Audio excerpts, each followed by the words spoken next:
Есенсіз бе көрермен, эфирдің бүгінгі қонағы белгілі әнші Қарақат Әбілдина. Қарақат, рахмет сұхбатқа келіскеніңе. Әңгімені бірден соңғы кездері өміріңде орын алып жатқан жаңалықтардан бастасақ. Ләйла, мен 2 рет кәдімгідей шок алған адаммын. Қандай жағдайда? Адам болады ғой, бір күтпеген жағдайдан төбеңнен жай түскендей, сондай жағдай болады, сен оны күтпегенсің де, ойламағансың да, бірақ кәдімгідей болып есеңгіреп қаласың. Ол бірінші жағдай, менің тамаша Аялёкамды, қызымды дүниеге әкелердің алдында, көктемде, мен майда, мамыр айында дүниеге әкелген болсам, сәуірде менің туған күнім, сол туған күнімді мен бір Алланың разылығы үшін бір сауапты іс жасайыншы, бір рухани, тамаша, бір кеш болсыншы деп, медреседе Құран оқып, 40-қа жуық қыз келіншектердің басын қосып соларға бір дәм берейін. Өзім шертейіп жүріп соларға жақсы бағалы сыйлықтар сатып алып, соны өзім риясыз көңілменен жақсылық, бір мейірім сыйлайыншы деген сондай таза ақ ниетпен жасаған біздің керемет кешімізді, мысалға, анандай ғып Қарақат мешітте енді жын ойнақ жасады дегенге келтіріп, оны КТК арнасынан жаңалықтардан беріп, ол кәдімгідей даудамайға айналғанда, Ләйла, мен төбемнен жай түскендей болды. Бірақ аққа Құдай жақ дейді. Ол кісілер сондай ғып келтірген, біз ел намаз оқып құлшылық жасайтын жерде кәдімгідей орамалсыз барып билеп, шулап, сол мешіттің мүлдем тәртібіне, заңдылығына келмейтін нәрселерді істеген қылып, жаманатты ғып көрсеткен. Ал ол жердегі шын мәнде ниет басқа, ол жерде көзіне жас алып тұрып, кәдімгідей бір егіліп тұрып, ризашылығын білдірген медресенің оқушылары, үлкен апайларымыздың біздердің адресімізге айтқан сол кештен алған әсерін, оның бірдей берілмеген. Оның, білесіз бе, келесі жағы, өзі кез келген нәрсе таяқтың 2 ұшы болады демекші, бұл танымалдылықтың да 2 ұшы өкінішке орай өзіңе таяқ болып тиеді.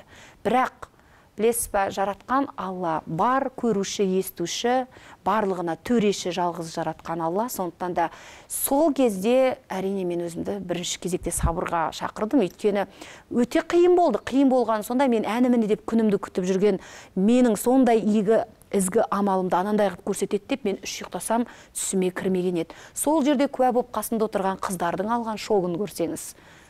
Біз қандай кеш болды? Ол жерде тіпті Майра апамыз, Ильясова апайымыз да болды сол ортада. Әй көкем, не әңгіме айтылып жатыр? Біз сол жерде болдық қой. Айтайық, жинайық журналистерді деп, көргенімізді айтайық деп, сондай біраз әңгімелер болды. Жарайды, оны да жылы жауып қойдық. Дәл осы жерден өзің айтып отырсың ғой, бірақ та сол кезде көрерменнің, оқырманның ашуын басу үшін бірнеше посттар қойып, сұхбаттар беріп түсіндірген тұғынсың.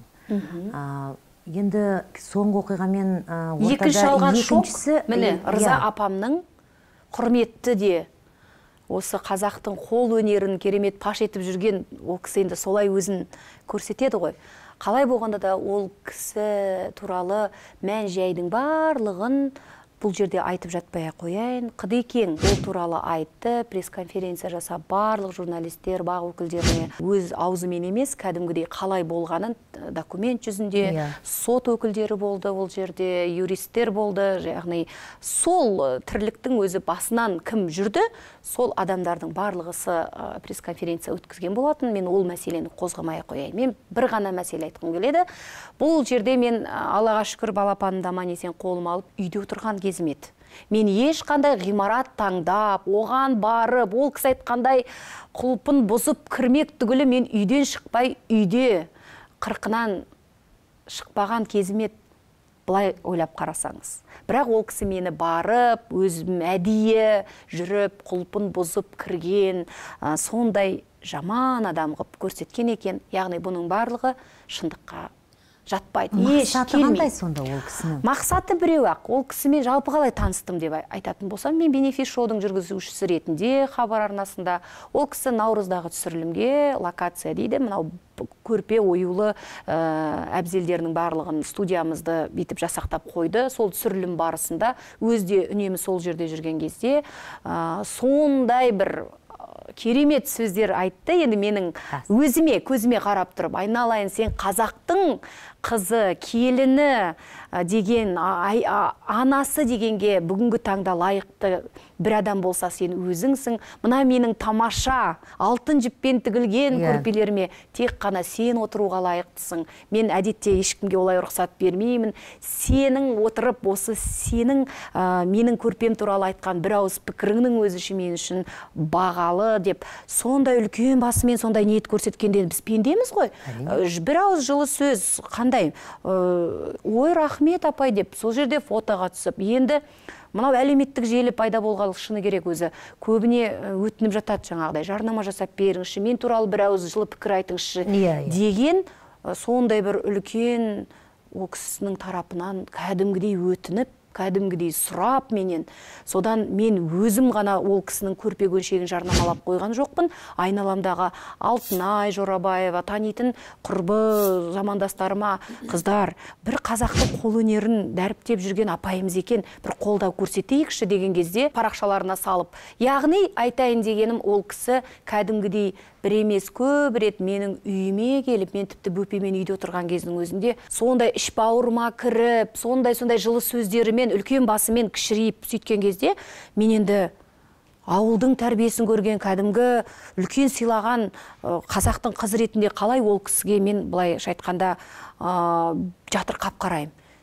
Сыйласқанның құлымыз ғой. Сондай құрметін көрсетіп жатқан кезде жарайды деп, мен де апалап, келген кезде дәмімді беріп, айтқан әңгімесін тыңдап, былайша айтқанда бір керемет дос сыйлас болмасақ та, бірақ ол кісі менің жарнама тұрғысынан кәдімгідей менің қолдауымды қатты өтінді.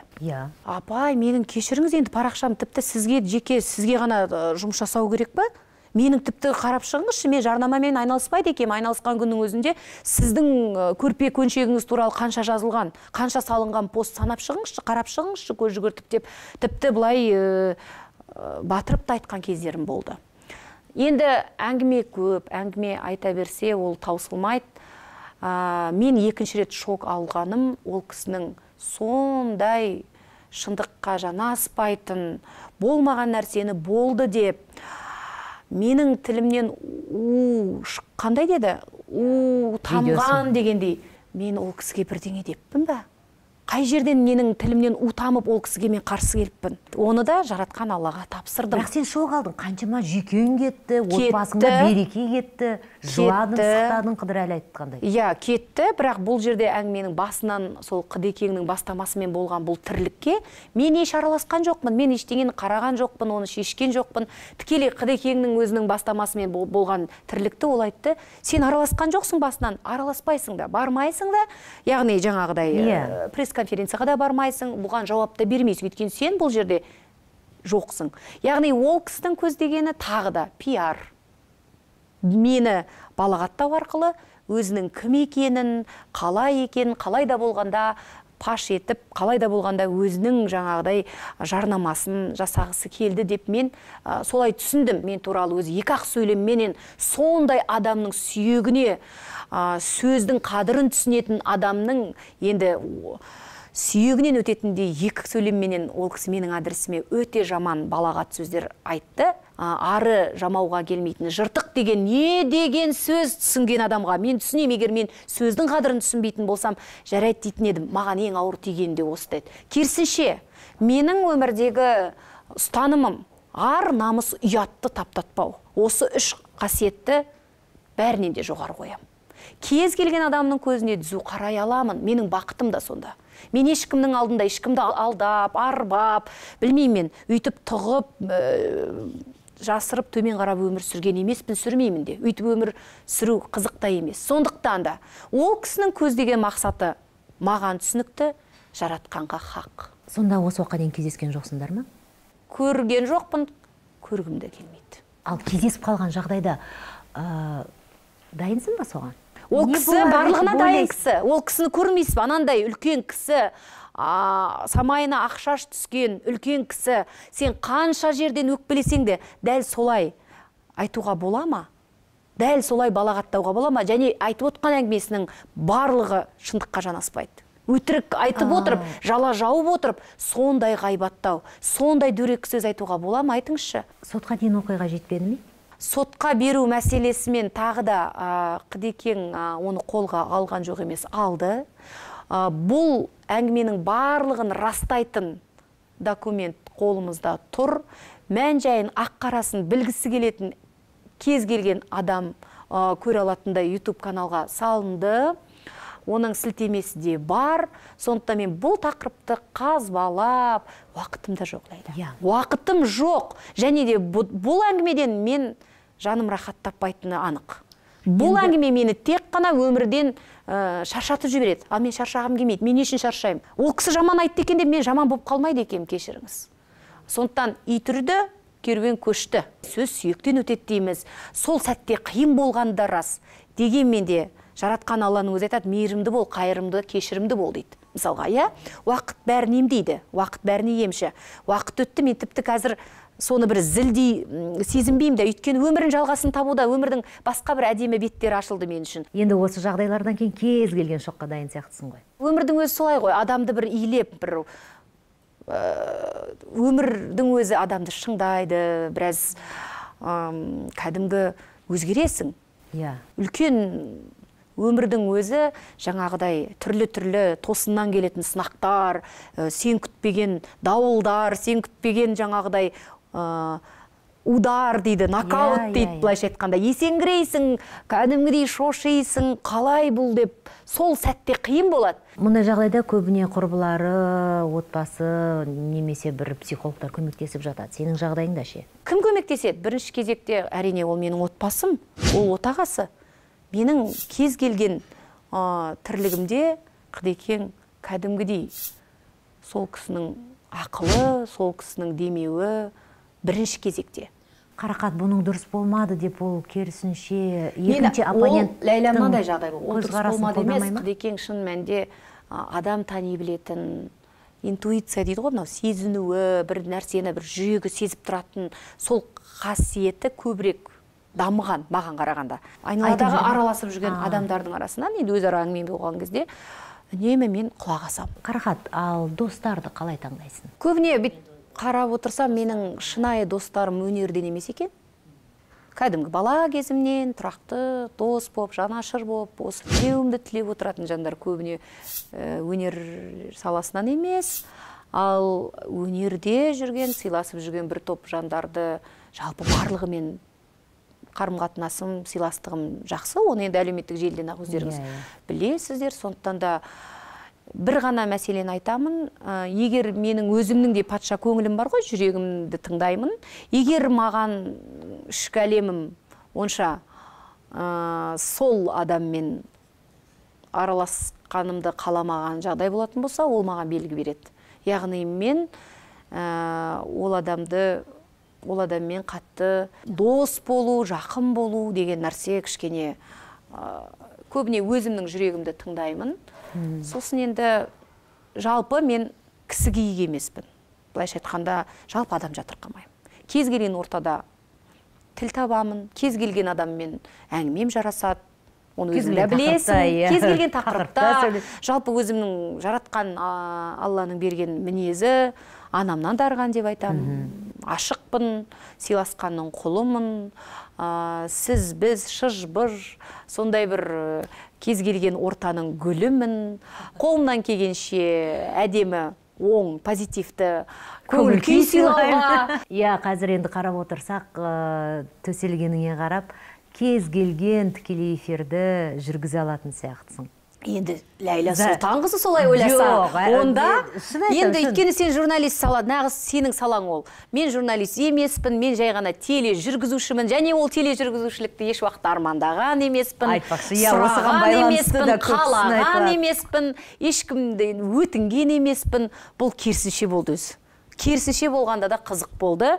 міне жарайды, бенефис-шоуды жүргізді, көрермендерге ұнады, көптеген өзімізде тәжірибе, алғашқы қадамымыз ғой телевидениеға. Онсыз да өмірімнің жартысы осы сұхбат беру, әнімізді айту, соның өзі бір адамдық жарап жатқан еді негізі. Бірақ осы ана мен бала бағдарламасы деген осы идея туындағаннан бірден мен енді ол кезде сәбилі болып үйде 85 келе болып жайқалып, өзім бір керемет ғанибет күй кешіп, нағыз аналық махаббат пен сезіммен бөленіп отырған кезде осы жоба туындады. Сөйтіп ұсыныс түсті, мен бірден жоқ дедім. Қайдағы эфир, қайдағы телевидение айналып кетейіндер, бақыттан басым айналып, жайқалып, өзім күшті болып отырғанда маған тиіспеңіздер. Сүт қатқан шайымды ішіп, сорпаланып жатқан маған тиіспеңіздер деп. Сөйтіп бұл кісілер кастинг жасаған, бірнеше рет, ол жерге шын мәнде журналист мамандары көптеп келген. Енді ақыр аяғында 2 ай өтіп кеткенде тағы хабарласып тұр. Мен айтам, сіздер әлі бастаған жоқсыздар ма бұл жобаны? Жоқ, мен әлі сол салмағыма салмақ қоспасам азайған жоқпын дедім.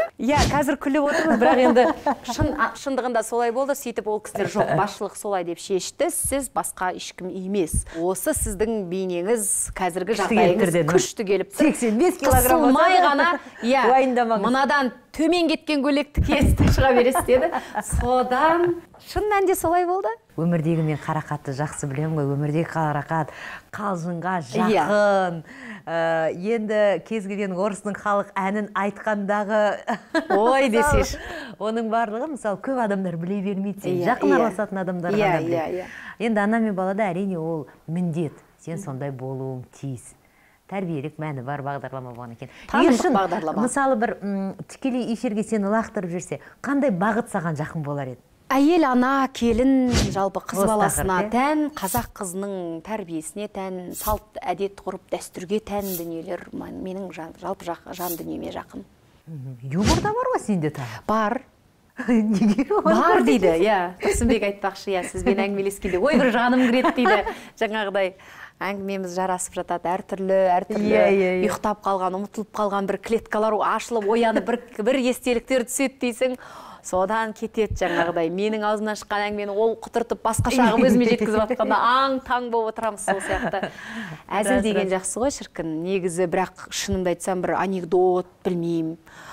Әзіл, менікі анандай бір нақты өмірден алынған, кәдімгі өзім көрген, естіген жағдайды бүйтіп айтқан кезде еріп күліп атады әйтеуір. Соған қарағанда менің айтуымда ол бір ерекше әсерлі шығатын болып тұр ғой. Сынға келейікші, жалпы мынау желілердің жақсы да жаман жағы бар. Жаңа айтып қалдық, түрлі комменттер жазылып жатады.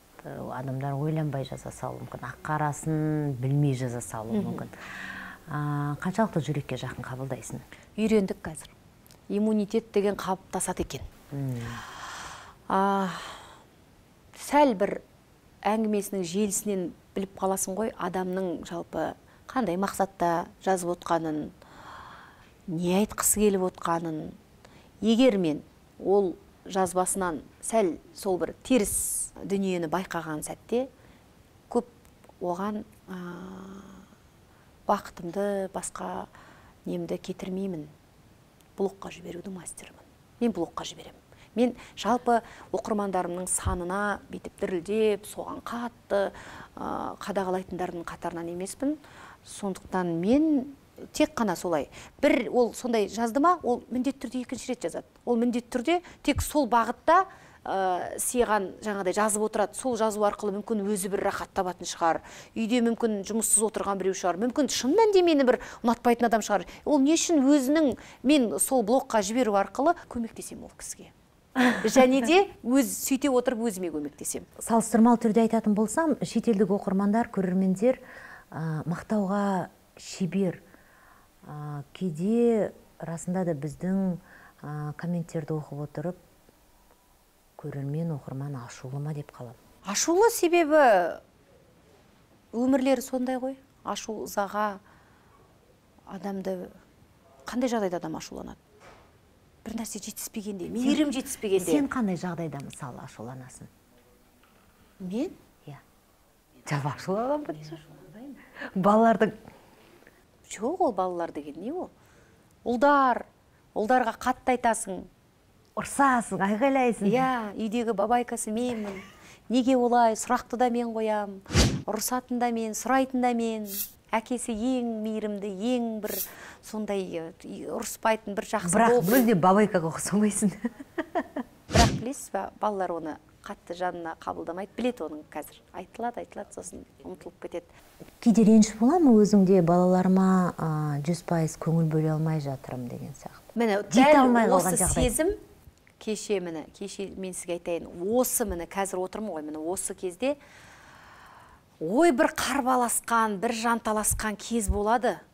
Ол үнемі болмайды, ол бір сондай бір сәт болады, сондай бір 10 күннің ішінде мен айналып кеттім осы. Анау Катардан басталды, келе сап, екінші чемодан дайындап тұрды, ана чемоданды бере салып, мына киімді іліп алып Ақтөбе ұштым, о жақта мектеп ашып кеп, одан келе сап, бірден Алматыға өтіп кеттім. Алматыдан сол аралықтардың барлығына кәдімгідей бір 10 күндей уақыт кетіп қапты. Сол 10 күн бойы мен балаларымды көрмеген, бұл мен үшін өте ұзақ уақыт. Мен бүйтіп ұзақ жүре алмаймын. Мен әдетте баратын жеріме бір күн барам, ертеңінде қайтып келем. Не болмаса барған жерімнен ең соңғы рейспен қайтып келетіндей қылып туралаймыз ғой нені, кестені. Ренжіген соншалықты бір ашуға, осы жолы мен кәдімгідей видео вызовпен звондап, балам деп, ана кішкентай қызым 1,5 жаста ғой. Ай, Алёка, жаным деген кезде баланың беті тыжырайып жылағанын кәдімгідей көрген кезде мына жүрегім ауырғанда еңіреп мен сол жақта жатып жыладым. Мынада имиджбен сені көп көре бермейміз. Яғни сахнада егер Қарақатты біз қазақ нақыштағы көйлектермен көрсек, экранда ұзын көйлектермен көреміз. Шашын қысқарыпты. Өзімде таң тамашам. Өйткені мен бұны арнайы осылай шашым қысқа болсын деп бір тілеп арнайы барып қидырған емеспін. Бұл жаңа маусымның басталатын кезінде осылай енді тым ұзын болды. Босанғаннан кейін шашым тіпті мынау. Тым ұзын болды. Ол ұзындықты мен әдетте осыншама қиып жүретінмін. Бірақ жаңа маусым кезінде кішкене өзгеріс болса деген ниетпен стилистердің көзқарасына тыңдаған кезде біраз шашыңыз жеңілдеткіміз келеді деді. Сосын мен айттым, қыздар жақсы енді. Тым ұзын екені рас, бел ортадан болсын, бірақ одан қысқа болмау керек. Өйткені мен тележүргізушіліктен бұрын мен әншімін. Халық мені көрермен, ол менің сахналық имиджім.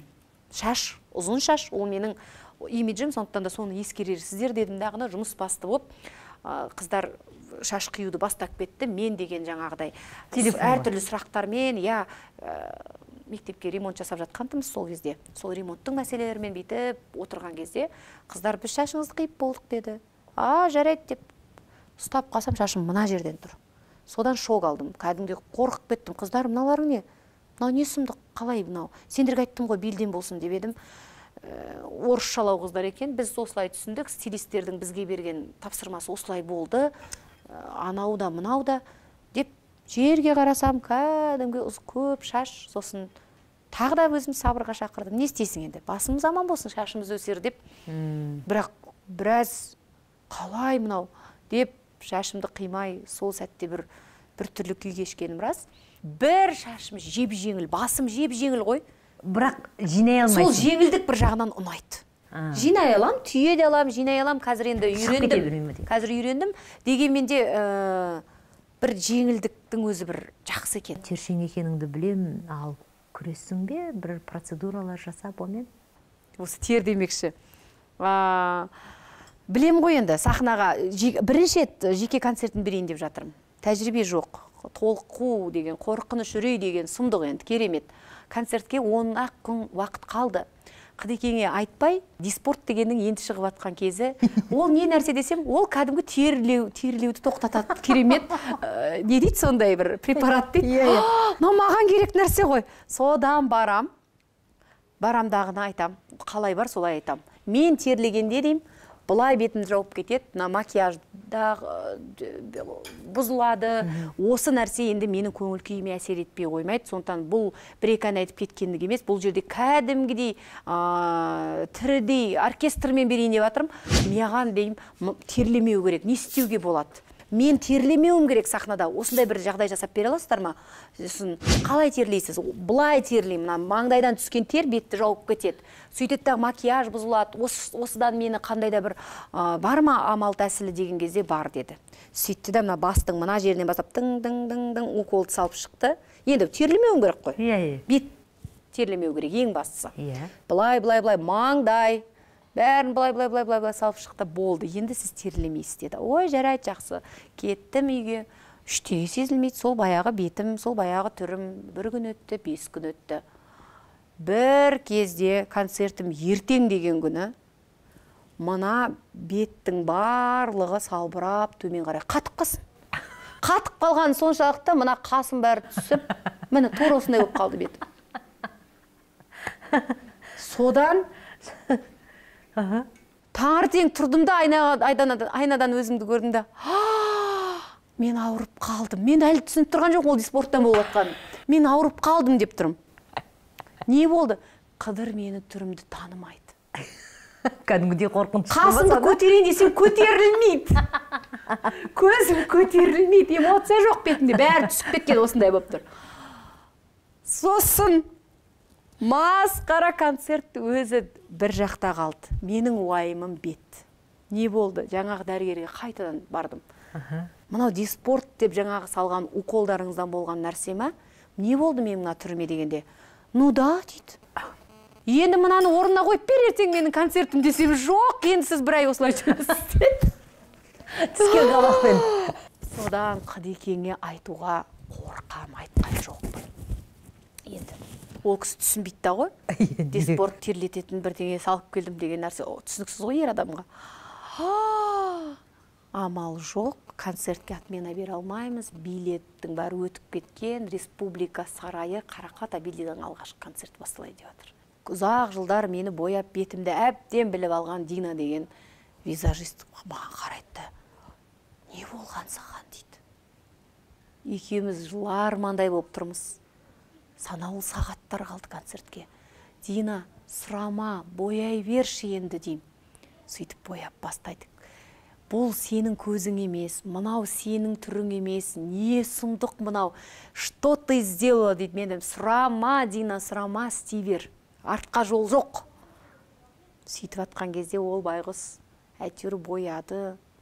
Сол түсіп кеткен қабақпен шыққан кезде елдің бәрі ауырып қапты Қарақат, ауырып тұр деп.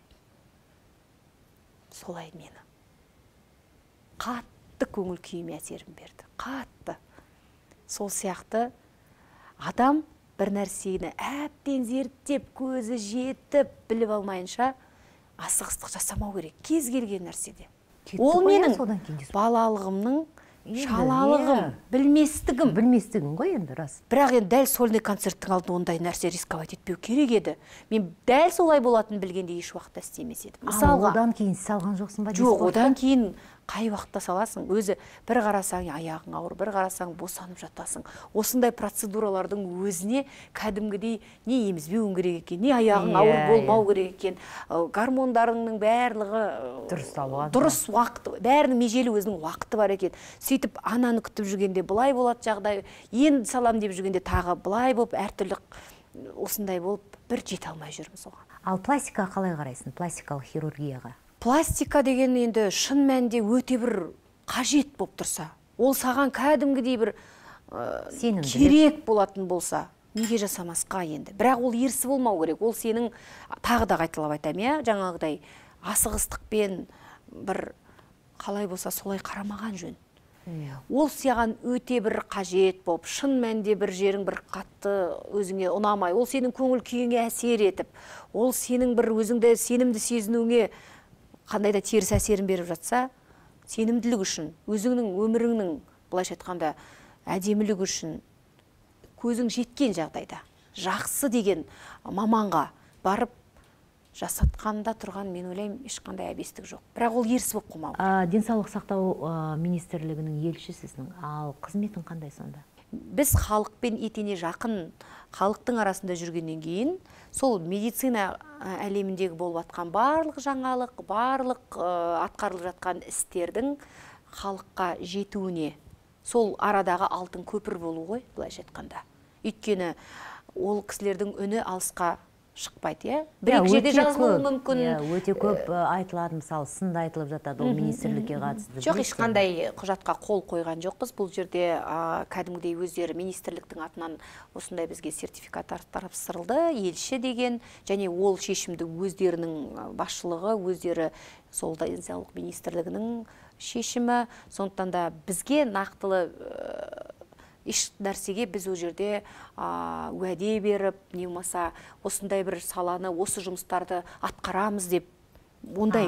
Біздікі кәдімгі мынау тек қана жақсы жасалып жатқан жұмыстарын көрсету ғана, иә? Болып жатқан игі жақсы жаңалықтар, келіп жатқан жаңа технология болсын, техника болсын, жақсы бір даммай жатқан медицинадағы салалардағы жаңалықтарды осылай халыққа жеткізу арқылы соны халықтың ол кәдесіне жарап жатса, яғни бір сол қырынан ғана, басқа ешқандай міндет жоқ. Ол жерде менің қандай қатысым бар медицинаға? Тағы да бір қызды жоспарлау ойда бар ма?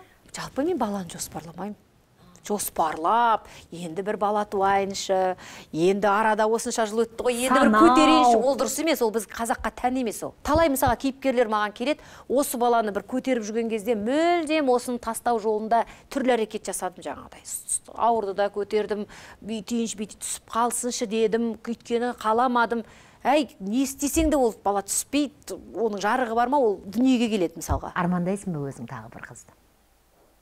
Бір емес мүмкін 5 қыз, 2 қыз. Десем ба, енді бала дүниеге әкелу 9 ай көтеру оңай емес. Кеше ғана ғой, енді күні кеше ғана әлі бір керемет бәрін ұмытшақ ауру ұмытып кеттім дегендей жағдай емес менде. Неден қиналатын ең қабат кезде?